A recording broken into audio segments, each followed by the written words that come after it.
All right. Welcome to the Quizzical Spirit podcast. I'm Ross. And I'm Deb Hein. And today we are going to talk a little bit about research. Research is actually a huge topic. So we're just going to kind of talk a little bit about it.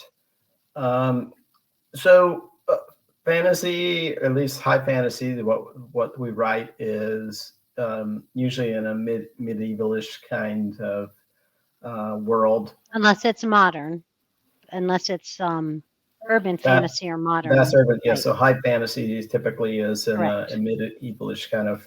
Correct. And I'm a bit of a history buff, so I've read extensively in historical references.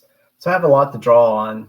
When it comes to, for example, an imperial culture trying to subsume a another culture, uh, and things like that. But you want to be authentic and get the details right. So there is a lot of research that we have to do.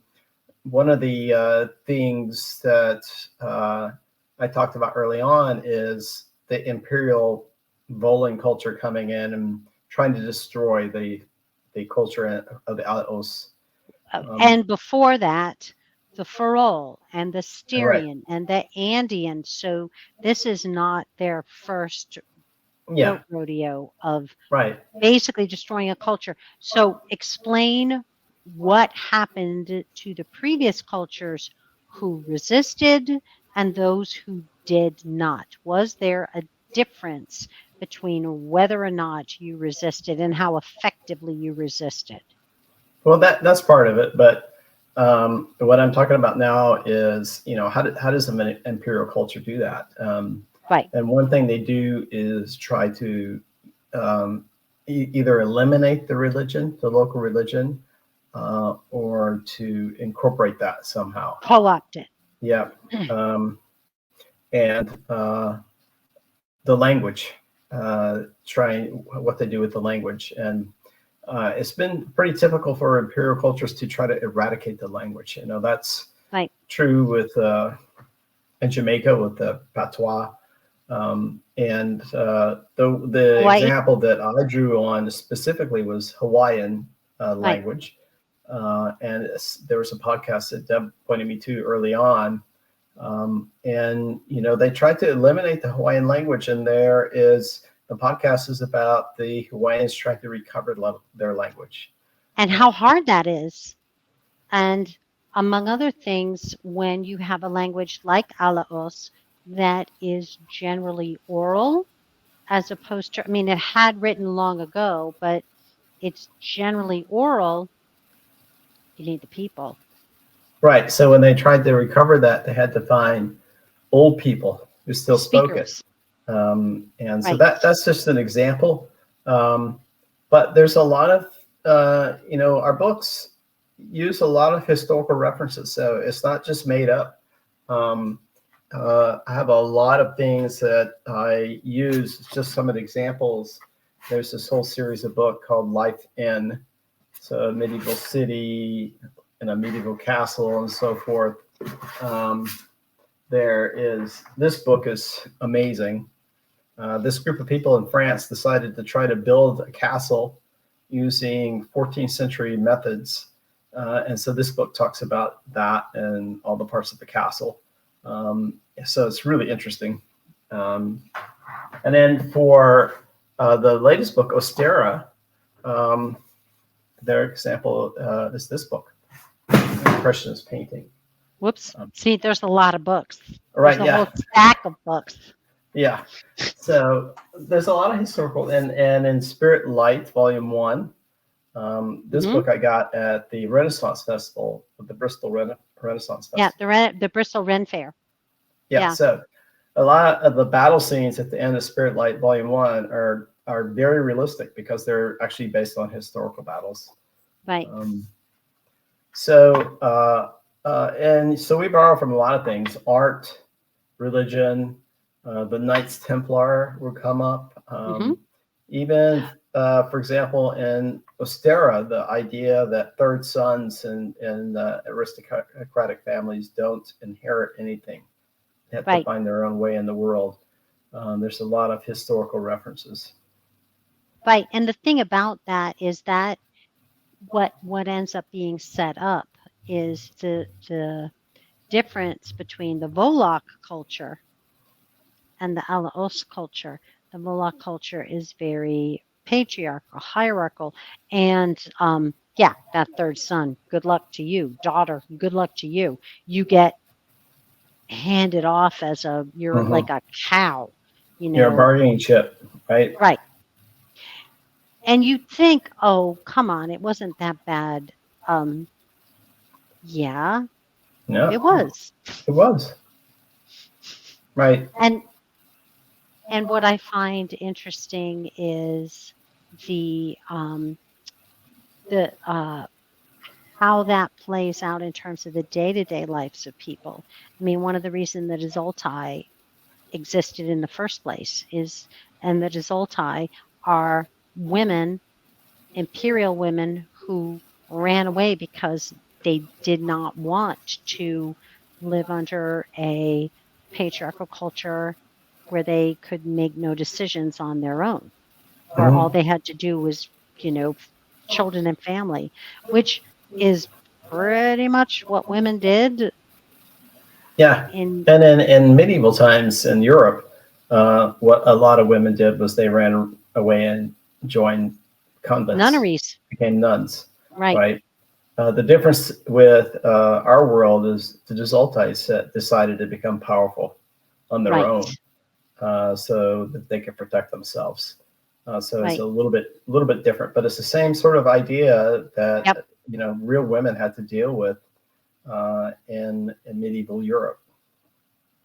Yeah, and there are other pieces that I've brought in on like feminist culture and things like that. And you know, Ross is the one who writes the books. He's the one who develops the characters, but I help with shaping some of those pieces. And some of it is um, like from a feminist point of view, why is it so important to control women's bodies? Like, why are things like virginity so important? Why are things like uh, uh, submission so important in a patriarchal culture? And why is it in lower castes, it's not as big a deal? Hmm. Um, and in fact, because among the Alaos, women were business owners. It's a more collectivist culture. The women and men are equal. And in fact, the women have historically been, the Sahmen have been the leaders. I wouldn't call it a matriarchy by any stretch, No. Mm-mm. but it's not a patriarchy. It's really pretty equal because it's collectivist. Right. So the even though it's fantasy, it's all made up.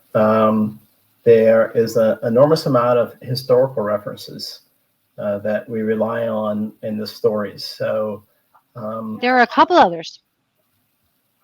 Argrin blue, yeah, the blue if you pigment. yeah, you're talking about art, and so the art But it's relies not just the heavily art, it's on literally the pigment.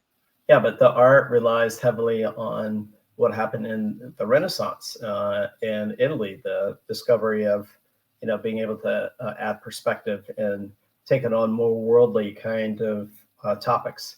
Uh, Beyond the religious right, topics. and there's like a really fascinating history of the blue pigments Yeah, because blue doesn't occur in nature very often. It's if you see a blue like a blue jay, typically it's a light effect rather than a pigment. So creating actual natural pigments that are blue is very difficult, and so it's a really interesting history. And there's a blog on my website about that. So that's where the Argon we blue did a comes lot from. of, and in fact, behind me, over here is Maxfield Parish blue, which is not the same as Argon blue, but I Nah, mean Deb that wants it no, to be, but it's it's not. I know it's not, right. but it's Maxfield Parish blue is a very specific Hmm. blue, and a very specific, it's unique, and it actually, I did some research on it in terms of indigo, and the history of indigo is like I mean, it was considered like gold Mm-hmm. Yeah, in it's terms. blue is. Do I have that book here? Yeah, I don't know if I have my indigo book No, I still. think it's on the Kindle. But Uh, there is a great book about the history of the blue pigments, and it's full of espionage and people getting rich and wars, and it's just really fascinating. It's yeah, amazing that a pigment could be so consequential. So right. that's really interesting. But Ostera that's the has a reason lot we of named impressionists. Argrin Blue what we did, Right. because it was pivotal to Yeah. the storyline, which is not the kind of thing you do when you're just writing a regular Or fantasy. when you want to sell books. Ah, yeah, People I see that know. title, they go, "What does that mean?" Here's the thing. The world of Argrin is as complex as Ross's mind and my mind combined, mostly Ross's mind, but it's a scary place. There is just so much history, culture, art, um, economics. Right. I was an economics minor. Like, I'm not sure that fits into this, but it kind of Mhm. does. I mean, Yeah, we no, absolutely. I mean, there's the whole how does this thing end? How do we get to the end of this thing? And so, I'm reading a lot of economic history, history of revolutions, the history of yeah, Pax Romana, and Pax Romana. why That one was a really big one. Like, how does an empire implode? disintegrate. Right. Right. Uh, What are the pieces that mhm. cause it to disintegrate? Right. And what are the pieces that keep revolutions from descending into chaos, like the French Revolution, for example? Right. So there's a lot of historical reference in the books. Hmm. And I think to me, that's really interesting. But we don't even know. Like, that was, and this is kind of the final thought, I think. We're both, if you know your Strengths Quest, I would say Ross hasn't done it. I've done it a bunch of times, well, twice, and it's pretty much the same both times. We're both, one of our strengths is input, which is pull in information. And we don't pull in information with a specific goal in mind. Hmm. We pull in information because we find it interesting. Yeah. And as a result, we don't know what our youngest wrote her essay for high school to join the advanced placement program. And I did not help her write this at all. She said, yeah, it was just stuff you talked about, which was the things you learn, no one can take away from you. And you never know what you need to know till you need to know it. Made me cry. But that's kind of how Ross and I both are. We don't know what we need to know. Like, oh, Yeah. I'm never going to use that. Really? Are you sure? Like, because we're both which kind of explains the name of our limited liability corporation, which is Quizzical Political Spirit. spirit. Yep. Like, you never know. Hmm. We are right at 15.